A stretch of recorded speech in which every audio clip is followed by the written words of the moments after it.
அசோகவனத்தில் இருந்த சீதையை கண்டபின் இலங்கையின் வலிமை என்ன என்பதை அறிய ஹனுமான் அசோகவனத்தை உடைத்து கலகம் செய்தார். அநேக ராட்சசர்களை வீழ்த்தினார். இறுதியில் அவர் பிடிபட்டு ராவணன் முன் கொண்டு வரப்பட்டார். அங்கே தைரியமாக நின்று சீதையை திருப்பி அனுப்பு, இல்லையெனில் ராமனின் கோபத்தை சந்திப்பாய் என்று எச்சரித்தார். ராவணன் கோபத்தில் குதித்தான். அப்பொழுது விபீஷணன் தூதனை கொல்வது தர்மத்திற்கு எதிராகும் என்று அறிவுறுத்தினார்.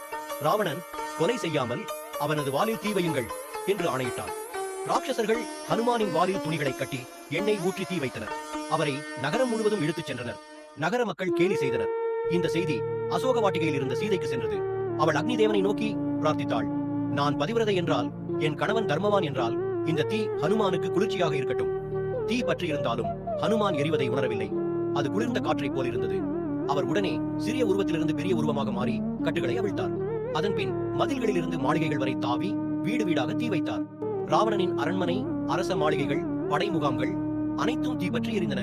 ஆனால் விபீஷணனின் வீடு மட்டும் எரிக்கப்படவில்லை. அவர் தர்மவான் என்பதை ஹனுமான் உணர்ந்திருந்தார்.